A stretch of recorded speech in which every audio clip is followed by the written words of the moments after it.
My most friendly God. నాకు వెంకటేశ్వర స్వామి అంటే చాలా ఇష్టం. He always travels with me. మీకు నేను ఇటువంటి స్టేట్మెంట్ నేను ఏదో పిచ్చోడు అనుకుంటారేమో మీరు అనుకోవచ్చు. గజల్ శ్రీనివాస్ ఆల్వేస్ వెంకటేశ్వర స్వామి గజల్ శ్రీనివాస్ పక్కనే ఉంటాడు, ట్రావెల్ చేస్తాడని.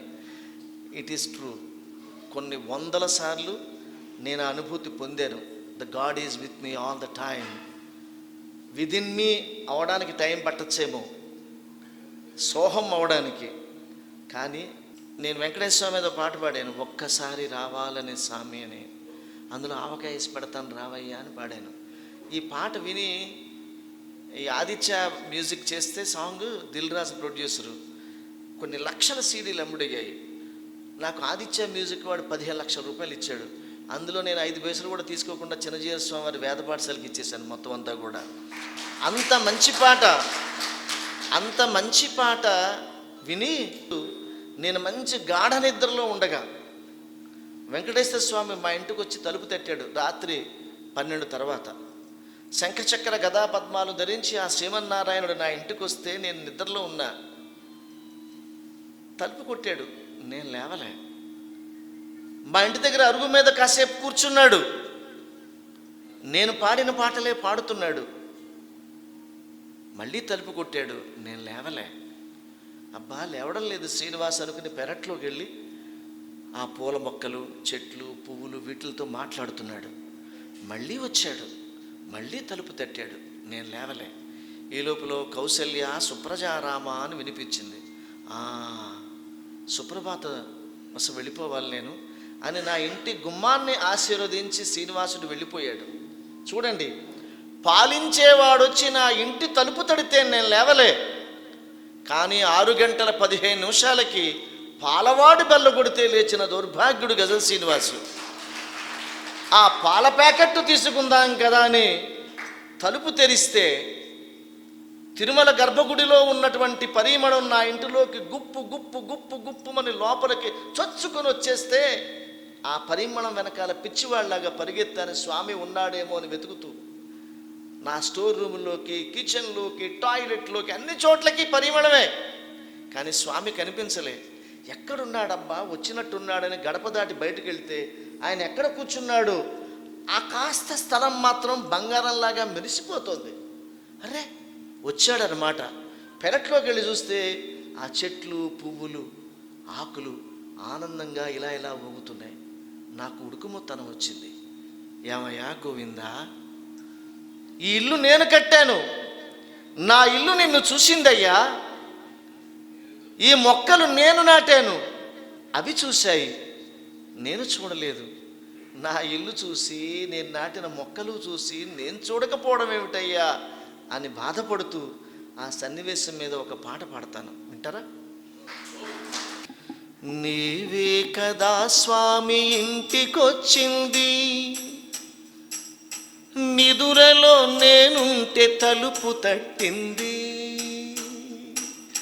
నీవే కదా స్వామి ఇంటికొచ్చింది, నిదురలో నేనుంటే తలుపు తట్టింది. పసిడి అందెల రవళి చెవుల పడకుండా,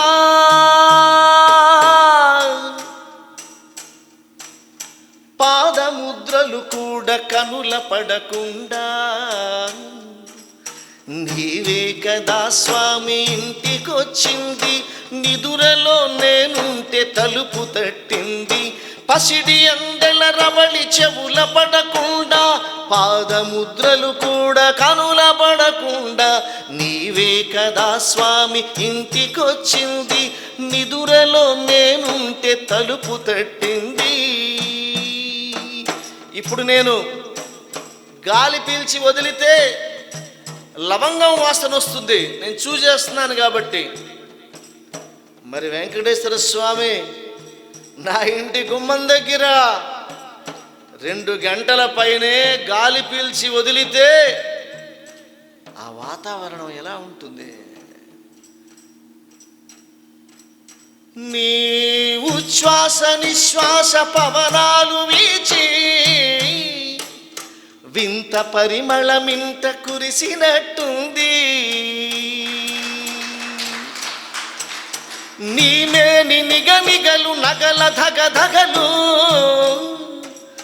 గోడలకు రంగులుగా అద్దినట్టుంది. నీ పెదవిపై మెరయు నగవు వెన్నెలలు, నీ పెదవిపై మెరయు నగవు వెన్నెలలు మా ఇంటి అరుగుపై పరచినట్టుంది. నీవే కదా స్వామి ఇంటికొచ్చింది, నిదురలో నేనుంటే తలుపు తట్టింది. ఇంటి ముందర మల్లె నిన్ను చూసిందేమో, తన పూల కళ్ళలో దాచినట్టుంది. పెరటిలోని జాజి కగుపించినావేమో, తను వెల్ల పులకించి విరబూసినట్టుంది. మౌన ముద్రను దాల్చి మాగివటి చెట్లన్నీ, మౌన ముద్రను దాల్చి మాగివటి చెట్లన్నీ నీ కోసమే తపస్సు చేసినట్టుంది. నీవే కదా స్వామి ఇంటికొచ్చింది, నిదురలో నేనుంటే తలుపు తట్టింది. ఏమయ్యా గోవిందా, ఇల్లు నేను కట్టానయ్యా, ఈ మొక్కలు కూడా నేనే నాటానయ్యా, నేను చూడలేదేమిటయ్యా? మిస్సుడు కాలు వస్తేనే తల్లడిల్లిపోతానే, చూడకపోతే నిన్నెలా మిస్ అయ్యానయ్యా నేను? మట్టి గోడలకంత అదృష్టమిచ్చి, మానుమాకులకేమో సౌభాగ్యమిచ్చి, మొద్దుని దురలోన నన్నేమో ముంచేసి మాయ చేస్తివి గదా మాగివటికొచ్చి.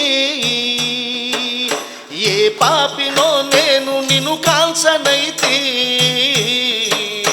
ఏ పాపినో నేను నిన్ను కాల్చనైతి. నా తండ్రి శ్రీనివాస నన్నేలు చిద్విలాస, నీవే కదా స్వామి ఇంటికొచ్చింది, నిదురలో నేనుంటే తలుపు తట్టింది. పసిడి అందెల రవళి చెవుల పడకుండా, పాదముద్రలు కూడా కనుల పడకుండా, నీవే కదా స్వామి ఇంటికొచ్చింది,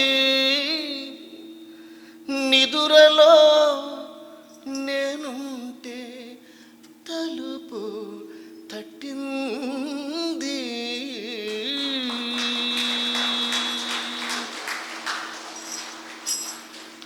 అందుకని ఎప్పుడు మిస్ కాకండి, ఎప్పుడు వచ్చి తలుపు తడతాడో కాస్తంత స్పృహలో ఉండాలి.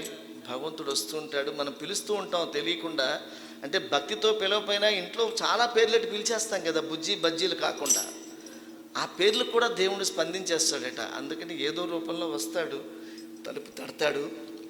మీ అందరూ మంచి సాహితీమూర్తులు కాబట్టి, మంచి కవిత్వం రాయగలిగిన వారు అందరూ నా ముందున్నారు. ఇందాక మా శైలజమ్మ గారి జన్మదినోత్సవంలో గొప్ప గొప్ప కవులు వాళ్ళని ఆవిష్కరించుంటే నేను మంత్రముగ్ధుడిని అయిపోయాను. నేను ఇదేదో 2 గంటల కోసం వచ్చానేంట్రా, ఒక జాగారం చేయడానికి అద్దంకి రావాలని అనిపించేంతగా అనిపించింది నాకు.